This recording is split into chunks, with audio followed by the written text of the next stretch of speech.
तो मैं तो प्रशासन से कहूँगी कि आप इसको बिल्कुल क्लियर करिए उनका। भाई सब पूरी टीम आए और इसको एकदम क्लियर करके उनको मिलना चाहिए, और जो हमारा है हमें मिलना चाहिए। लोग आए कि जो एक महिला को, मुझे तो नहीं लगता कि समाज ऐसा होना चाहिए कि एक महिला का अपमान किया जाए व्यक्तिगत रूप से। तो वो मेरे व्यक्तिगत आरोप लगाए, वो मेरे पर व्यक्तिगत आरोप लगा रहे थे और बहुत ही अपशब्दों का प्रयोग भी हुआ मेरे लिए। स्थगित का हम लोगों को संज्ञान लाया गया, लेकिन हम लोग उससे अक्षुण्ण है, जानकारी अधूरी है किस आधार पे उन लोगों ने अपना धरना समाप्त किया है। अभी मामला कंफ्यूजन। कंपनी लोग आए थे, उसमें श्री दिनेश सिंह थाने के हिस्ट्री सीटर हैं, तारुण थाने के। अच्छा। अब ये पीएससी तारुण में अपनी पिस्टल लहरा के धमकी देकर के वसूलने काम कर रहे थे। इनके ऊपर एफआईआर लिखा गया श्री दिनेश सिंह के ऊपर। और मेरा निवेदन है, अगर ये श्री राम सेना का गठन किए हैं तो क्या ये चिट सोसाइटी से इन्होंने रजिस्टर्ड कराया है, रजिस्ट्रेशन है चिट सोसाइटी से इस संस्था का? और अगर नहीं है तो क्या किसी ऋषि ने इनको श्री राम सेना का अध्यक्ष बनाया? मछली मंडी है गोसाईगंज में, उसमें भी हर व्यक्ति से वसूली के लिए इन्होंने अपना प्रस्ताव रखा, ये वहाँ से भगा दिए गए। नमस्कार। ऐसा लग रहा था कि अंबेडकर नगर गोसाईगंज में हरिओम पांडे और जैसा कि पंकज सिंह का विवाद ठंडा पड़ गया, धरना समाप्त हो गया, लेकिन ऐसा नहीं है। आग अभी सुलग रही है, तमाम आरोप प्रत्यारोप के दौर जारी है। अभी पूरी तरह से मामला सॉर्ट आउट नहीं हुआ है। धरना तो स्थगित कर दिया गया, लेकिन किन शर्तों पे धरना स्थगित कर दिया गया? क्या वो शर्त जो मैडम को, ऐसा तो नहीं कि कोई ऐसी शर्त उनके सामने रखी गई हो कि जिसको लेकर आप उधर अभी परेशान हो? मैं जानने की कोशिश करूंगा, लेकिन उधर से आरोप भी लगाए जा रहे हैं तमाम तरह के। कुछ क्षत्रिय समाज के नेता भी बीच में आ रहे हैं, जबकि मामला आप दोनों के बीच में था। मामला मिल बैठ के सॉर्ट आउट हो जाता, चूँकि प्रोफाइल ऐसी थी जनप्रतिनिधि, और चूँकि आम जन ही होता है, वो जनप्रतिनिधि तो बाद में होता है, लेकिन उनके बीच में तीसरे को नहीं पड़ना चाहिए था। लेकिन मामले को पूरी तरह बिगाड़ दिया गया, पूरी तरह राजनीतिकरण हो गया। हम जानने की कोशिश करेंगे मैडम अंजू पांडे के पास, धरना समाप्त होने के बाद अब स्थिति क्या बन रही है, क्या मामला सब सॉर्ट आउट हो गया? मैडम स्वागत है। सर देखिए, मामला तो अगर देखा जाए तो ज़्यादा कुछ है ही नहीं, सीधे प्रशासन के ऊपर है कि प्रशासन आके और इसको क्लियर करे। 1/3 मेरा मुझे दे और जो उनका है वो उनको मिले। हम लोग कभी ये लड़ाई झगड़ा और इस तरह का कुछ भी करना नहीं चाहे हैं।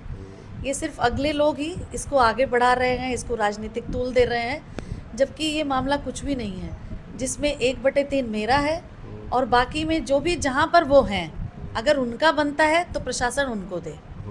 हम लोग की कोई आपस में कोई ऐसी न लड़ाई है न कोई रंजिश थी, और मैं ये भी नहीं चाहती थी कि कोई मेरी वजह से अनशन पे रहे, और इसका बड़ा दुख भी हो रहा था मुझे कि इस चीज़ को इतना राजनीतिक माहौल बनाया गया। एक महिला को गालियाँ और अपमानित शब्दों का प्रयोग किया गया मेरे लिए, इसको सबने सुना होगा। ये सीधे सीधे हम लोग की राजनीतिक छवि को ख़राब करने की कोशिश की जा रही है, और एक अच्छे परिवार के पीछे सब लोग। ऐसी क्या नौबत आ गई कि चूँकि आप जनप्रतिनिधि हैं, जनप्रतिनिधि पहले आप जन हैं, और जन से ही आपका असली सरोकार होता है। भविष्य में भी राजनीति के इसके बहुत से मायने निकाले जाएंगे। आप ये बताइए, क्यों आप दोनों लोग बीच के सॉर्ट आउट नहीं, तीसरे लोग कैसे कूद पड़े बीच में आके? ये कहाँ से मामला?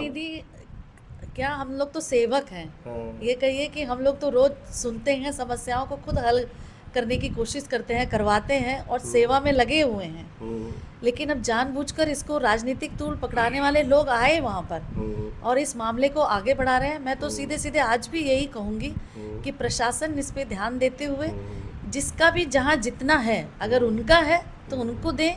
मैं सहर्ष तैयार होंगी कि हाँ इनका है, ये लें। क्या मामले पे क्या बात बनी जो धरना समाप्त किया गया, क्या बात बनी? देखिए, इसमें यही बात बनी कि इसको नापा जाएगा 7 दिन के अंदर, जो भी डेट है उस पर लोग आएंगे और प्रशासन इसको नाप के अलग अलग देगा। तो क्यों बीच में धमकियाँ आ रही हैं दुनिया भर का? हाँ, ये एक साजिश के तहत जैसे लग रहा है कि जो राजनीतिक परिवार हमारा है या हम हैं इसकी छवि को हमारी ख़राब करने की कोशिश की जा रही है। जबकि आपको पता है कि मैं एक टीचर हूँ, एक प्रिंसिपल हूँ, पहले और बच्चों को अच्छी ही शिक्षा हम लोग देते हैं। आप लोग धमकी सुपारी भी दिए मारने के लिए, ऐसा कुछ भी, ये तो 5 लाख का ठेका भी दिए आप ये लोग। बिल्कुल सरासर झूठ है। आप जान सकते हैं कि बच्चे कैसे हैं, घर परिवार कैसा है। आज तक ऐसा कोई रिकॉर्ड है नहीं कहीं, और मुझे लगता है आगे भी ऐसा कुछ नहीं रहना है। ये सरासर सिर्फ लोगों का ध्यान भटकाने के लिए, गुमराह करने के लिए ये सब चल रहा है। ये सरासर गलत है कि हम लोग अगर दे नहीं पाएंगे तो किसी की हत्या करने का तो सवाल ही नहीं होता है। SC/ST एक्ट भी आपने लगवाया दबाव बनाने के देखिए, वो जो अगर कर्मचारी के ऊपर मार पड़ी है या उसको दर्द हुआ है तो ये उसका अपना मामला, उसने किया हुआ है। अब ये जानबूझ के ये कहा जा रहा है, अगर किसी को मारा गया है तो वो जाएगा थाने में, उसका मेडिकल होगा और उसके बाद जो भी रिपोर्ट होगी उस पे काम है। इसको भी उन्होंने तोड़ मरोड़ के कि ऐसा करेंगे तब हम ऐसा करेंगे, तो ये बिल्कुल, ये सब कुछ गलत ही हो रहा है। क्यों मामले को सॉर्ट आउट नहीं करती मैडम? मीडिया में बात आ रही है। ये आपने देखा, ये बैनामा का एकदम ओरिजिनल पेपर है, अगर आप देखें इसको, और इसमें ये भी सारा कुछ लिखा हुआ है कि कहाँ पर उनका है, कहाँ पर मेरा है। उनका सिर्फ 202 था, वो नप चुका है। बाकी जहाँ उनका घर है या जो भी गाटे संख्या है, देखिए अलग अलग नाम से है सब कुछ। ये आप इसको अच्छे से इसको देख लीजिए, ऑनलाइन निकली हुआ है सब। तो जिस घाटा, जैसे 225 पे वो हमारा ही है, उस पर भी वो दावा कर रहे हैं। तो मैं तो प्रशासन से कहूँगी कि आप इसको बिल्कुल क्लियर करिए उनका, भाई सब पूरी टीम आए और इसको एकदम क्लियर करके उनको मिलना चाहिए, और जो हमारा है हमें मिलना चाहिए। लड़ाई कुछ भी नहीं है, अगर देखा जाए तो इसको जानबूझकर इतना तूल पकड़ाया जा रहा है। करड़ी सेना के लोग भी आए थे, लेकिन ये भाषा बड़ी उनकी संतुलित थी। शनि सिंह आए थे, भाषा बड़ी मर्यादा अच्छे तरीके से, और ऐसा लग रहा था चूँकि वो बहुत सूझबूझ वाले नेता माने जाते हैं। वो आने के बाद मामले को सॉर्ट आउट होना चाहिए था, लेकिन मामला उलझता धीरे धीरे जा रहा है। इसमें कुछ लोग ऐसे भी आ गए हैं ना कि जो अलग से व्यक्तिगत विरोध कर रहे हैं। वो जो आए थे तो हमें लगा कि कोई बेड़दार आदमी गया है, कुछ मामला सॉल्व हुआ। नहीं, उन्होंने भी ये सुना होगा कि किसका है कागज, क्या है, तो वो भी यही कहेंगे। जो भी देखिए होगा वो यही सोचेगा कि इस पे प्रशासन का ही वो हो सकता है, और प्रशासन ही इसको क्लियर भी करेगा, तो हम सम्मान करेंगे। कुछ आप आरोप लगा रही हैं, आप कह रही थी कि आपको कुछ अपशब्द बके गए। देखिए, उसमें ऐसे भी लोग आए कि जो एक महिला को, मुझे तो नहीं लगता कि समाज ऐसा होना चाहिए कि एक महिला का अपमान किया जाए व्यक्तिगत रूप से। तो वो मेरे व्यक्तिगत आप पे आरोप लगाए, वो मेरे पर व्यक्तिगत आरोप लगा रहे थे, और बहुत ही अपशब्दों का प्रयोग भी हुआ मेरे लिए। लेकिन मैं फिर भी यही कहूँगी कि ये मामला तभी क्लियर होगा, प्रशासन आए और इसको आराम से उनको दे। आप जो शर्तें हैं, जो करड़ी सेना के शनि सिंह आए थे, बात कर रहे थे, उनकी बातों में कुछ दम नज़र आ रहा था, उन सब शर्तों को मानने के लिए तैयार है? देखिए, उन्होंने भी यही कहा था कि जो भी इस पे होगा दोनों को मान्य होना चाहिए भाई। प्रशासन इसको जो करेगा, ये दोनों परिवार मान्य करें। अब ऐसा वो भी नहीं कह रहे थे कि हाँ अगर इनका कब्जा है तो ये कब्जा करके रखें, अच्छा, या हमारा कब्जा तो हम कब्जा करके रखेंगे। ऐसा वो भी ऐसा नहीं चाह रहे हैं। वो भी चाह रहे हैं कि ये मामला ख़त्म हो और अच्छे से सब दोनों लोग इस पे सहमत हो, कि प्रशासन भी अगर आए तो दोनों लोग सहमति से नपवाएं और दोनों लोग इसमें सहमत रहें। हर कोई जो भी अच्छा व्यक्ति अगर जाएगा किसी के उसमें, तो वो यही सोचेगा सही क्या है पहले।